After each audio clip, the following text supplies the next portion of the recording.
بسم اللہ الرحمن الرحیم۔ شروع کرتا ہوں اللہ تعالیٰ کے نام سے جو بڑا مہربان نہایت رحم والا ہے۔ قال رب اشرح لی صدری، اے میرے رب میرا سینہ میرے لیے کھول دے، ویسر لی امری، اور میرے کام کو آسان فرما، واحلل عقدۃ من لسانی، اور میری زبان کی گرہ کھول دے، یفقہوا قولی، تاکہ لوگ میری بات سمجھ سکیں۔ السلام علیکم ورحمۃ اللہ وبرکاتہ، خوش آمدید ہمارے چینل پر۔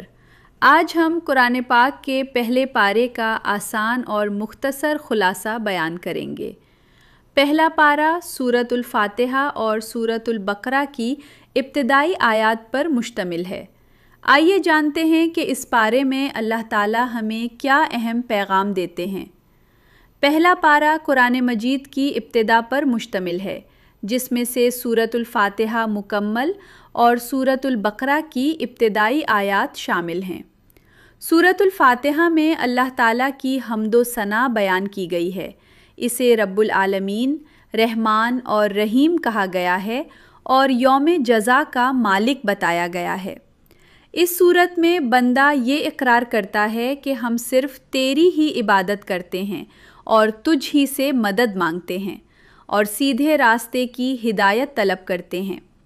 یہ سورت دراصل ایک مکمل دعا ہے جو ہمیں عاجزی، توحید اور ہدایت کا سبق دیتی ہے۔ سورۃ البقرہ کے آغاز میں قرآن کو ہدایت کی کتاب قرار دیا گیا ہے، جو خاص طور پر متقی لوگوں کے لیے ہے۔ متقی وہ ہیں جو غیب پر ایمان رکھتے ہیں، نماز قائم کرتے ہیں، اللہ کی راہ میں خرچ کرتے ہیں اور آخرت پر یقین رکھتے ہیں۔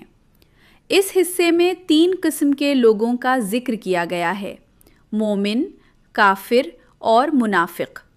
مومن کامیاب ہیں کیونکہ وہ سچے دل سے ایمان لاتے اور عمل کرتے ہیں، جبکہ کافر حق کو ماننے سے انکار کرتے ہیں اور منافق دل میں شک رکھتے ہوئے بظاہر ایمان کا دعویٰ کرتے ہیں۔ پہلے پارے میں حضرت آدم علیہ السلام کی پیدائش اور شیطان کے انکار کا واقعہ بھی بیان کیا گیا ہے۔ اللہ تعالیٰ نے فرشتوں کو حکم دیا کہ آدم علیہ السلام کو سجدہ کریں۔ سب نے حکم مانا مگر شیطان نے تکبر کیا اور نافرمانی کی۔ اس واقعے سے معلوم ہوتا ہے کہ غرور اور حسد انسان کو گمراہی کی طرف لے جاتے ہیں۔ ساتھ ہی یہ سبق بھی ملتا ہے کہ اگر انسان سے غلطی ہو جائے تو فوراً توبہ کرنی چاہیے، کیونکہ اللہ تعالیٰ توبہ قبول کرنے والا اور مہربان ہے۔ اسی پارے میں بنی اسرائیل کو اللہ کی نعمتیں یاد دلائی گئی ہیں اور انہیں نصیحت کی گئی ہے کہ وہ اللہ کے وعدوں کو پورا کریں اور اس کی کتاب پر ایمان لائیں۔ انہیں صبر اور نماز کے ذریعے مدد مانگنے کا حکم دیا گیا۔ پہلے پارے کا مجموعی پیغام یہ ہے کہ ایمان کے ساتھ عمل ضروری ہے، اللہ کی عبادت خلوص سے کرنی چاہیے، تکبر سے بچنا چاہیے اور قرآن کو اپنی زندگی کی رہنمائی بنانا چاہیے۔ امید ہے آپ کو پہلا پارہ کا یہ آسان اور مکمل خلاصہ پسند آیا ہوگا۔ اگر ویڈیو اچھی لگی تو لائک کریں، شیئر کریں اور چینل کو سبسکرائب کرنا نہ بھولیں۔ اگلی ویڈیو میں ہم دوسرے پارے کا خلاصہ پیش کریں گے۔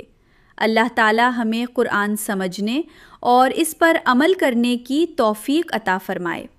جزاکم اللہ خیراً۔ السلام علیکم ورحمۃ اللہ وبرکاتہ۔